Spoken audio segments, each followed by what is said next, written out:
Finally, we have the mechanical aspects of the course. All of this is laid out in detail in the syllabus, so again, please read that carefully. I just want to hit a few highlights here. Most of the points that you're going to get in the lecture come from examinations. There are 3 midterm examinations and 1 final. The 3 midterm examinations, there's some information about it on this page right here, which I'd like you to read.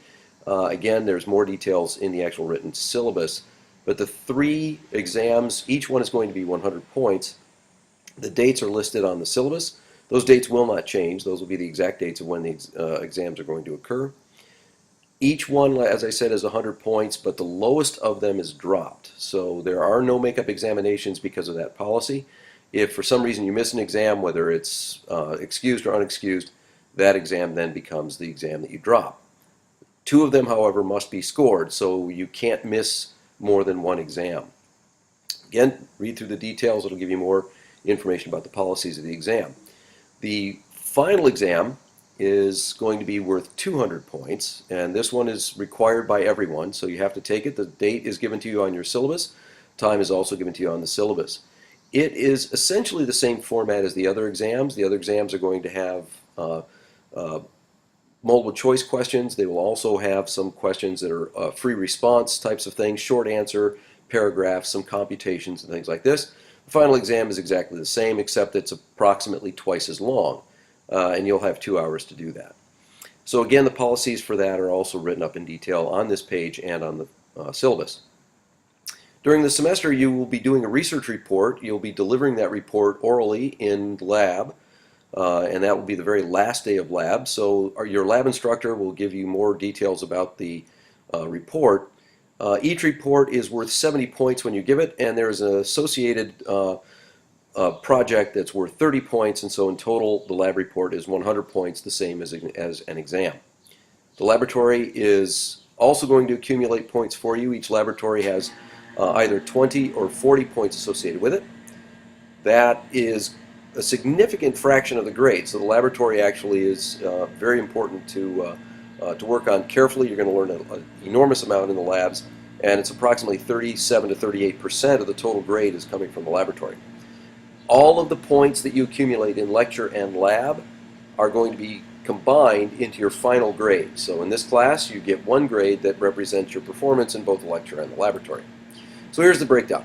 The 3 lecture exams, 100 points each, 1 gets dropped, that's a total of 200. The final exam, of course, is 200. The research report itself is 100, and all of the laboratories together is 300 points, so that's a total of 800. The grading scale is fixed, and it's given to you right there. 90 to 100% is an A, 78 to 89% is a B, 68 to 77 is a C, 55 to 67 is a D, and less than 55 is an F in the entire course. So, to be successful in this course, please recognize the challenge. It's a 100 level course, yes, that is true. However, it's only 100 level because there is no prerequisite of another college course before you take this one. We strongly recommend that you have at least chemistry or mathematics before you take the course. That will help you in great detail later on. But there isn't a specific requirement for those things. You have to have had that in high school, but not college. So notice, though, this is 181 and not 101. Basically what that means is this is a 200 level course, but because technically there's no prerequisite, it's really it's listed as a 100 level course. So it is essentially as challenging as a 200 level course. So please accept that. If you do accept that and you attack the course and work on things ahead of time, make sure you take notes, start your assignments early, read your assignments and the labs before coming to class, that is going to give you a very, very good chance of success in this class. Another thing that you can do is to work strongly on the vocabulary. The vocabulary helps you get organized with all of the concepts. And what I would strongly recommend is that you use some sort of note cards or technique to learn that, so that you write on one side of the card the term itself, on the other side of the card its definition, and then go through those and quiz yourself using those. And if you can do that, that's going to go a long way towards helping you be successful and learn all the material that you need to learn. Study groups are an extremely useful technique as well. If you have people in the laboratory that you get to know who are just as dedicated and hardworking as you are, then you can get together with them and study together. Quiz each other, that's the key. In a study group, quizzing each other is really what's important. You want to have mastery of the material, as I mentioned before, and mastery means not only that you can state the concepts, but also that you can recall them and use them without having any notes or any other prompts. And that's why a study group that quizzes each other is actually a really, really useful technique. And again, just engage the course and use the resources that we have available. And those are all going to be things that will support you. You've got all the support you need to be successful in the class.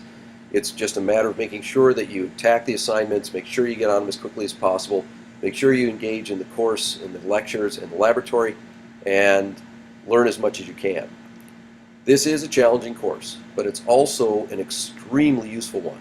It's my favorite course to teach, it really is. And the reason is that this is where professionals begin their training. And that is really the place where it is that most students are made or broken. So this particular class is wonderful. By the time you're done with it, you will see the world differently, you'll see living systems differently, and our goal then is to support you in any university, any upper division biology class. So after you get done with this class and you walk out those doors in December, you can go to ASU, you can go to U of A, you can go to Stanford, you can go to Harvard, you can go anywhere you want and take any upper division biology class and know that you are every bit as well trained as any student who started at those universities.